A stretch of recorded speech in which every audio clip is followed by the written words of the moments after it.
Hi, I'm Jamie, and today I'm going to talk to you about Vaporly.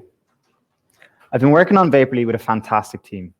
I myself am a 20-year-old engineering student in Trinity, and I build Formula race cars there. Reese is an 18-year-old student going to UCL next year and has spent the last 2 summers working in Stanford. Alan is the BT Young Scientist winner of 2020 and 17 years old. We are working on providing clean water for those who need it most. But before I tell you what Vaporly does, let me first tell you about arsenic poisoning. Arsenic is a harmful chemical that causes heart disease and cancer. Due to contaminated water, over 140 million people in 50 different countries are affected by arsenic poisoning. In Bangladesh alone, at least 35 million people are at risk. People have tried to tackle this problem for years and tried again. We've developed our own new device that tackles this problem, and we've made it work using technology that's been around forever. Introducing Vaporly. Vaporly takes dirty water and produces clean drinking water. So how does it work? Everybody knows that boiling water is an exceptionally robust way to purify it. The problem is, it usually takes a ton of energy. Well, at its core, Vaporly distills water. We boil it, capture the clean steam, and condense it to produce clean drinking water. However, we are different as we are recycling the thermal energy, making this a feasible and affordable solution. The technical term for this is vapor compression distillation, and it captures waste heat. When the steam cools, the heat is usually lost to its surroundings. With Vaporly, this is not the case. We know how important this heat is. So our product cools the steam in 2 different coils to capture this heat and reuse it. This is used to preheat our dirty water and to help the element vaporize it. Vaporly is designed to have minimal user input. We've therefore connected our device to the cloud through AWS IoT so that we're able to monitor the system remotely. This means it's extraordinarily efficient. This isn't just a concept.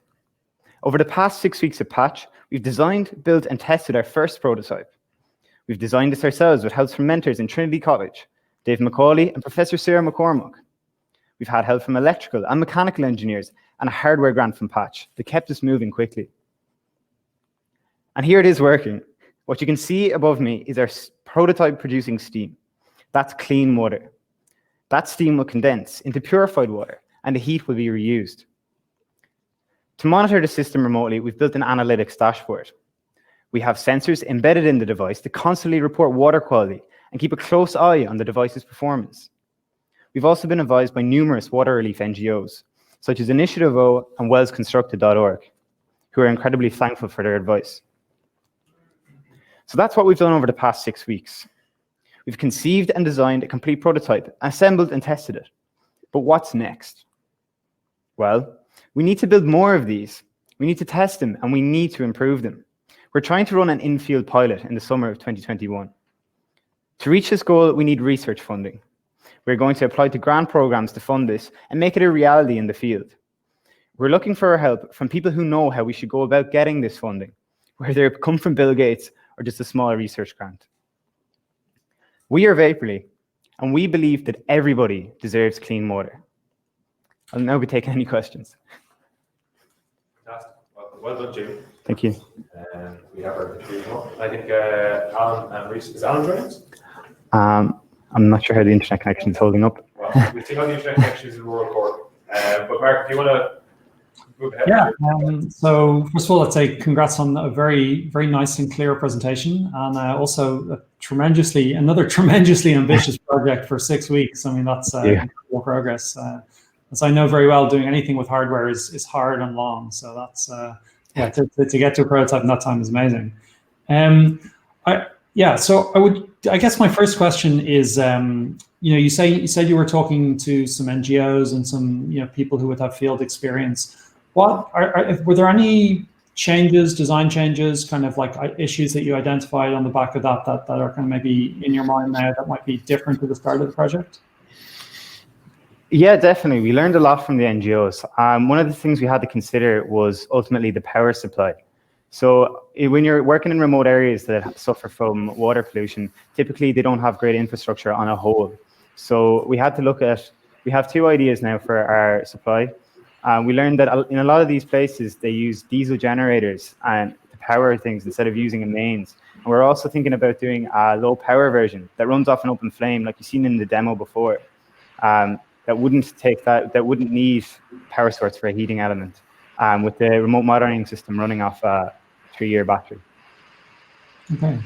And I'm sure there's like a range of different solutions. How do you think it stacks up against the existing solutions? Are there maybe kind of areas where you have strengths and weaknesses, or particular applications where you think you might have a niche?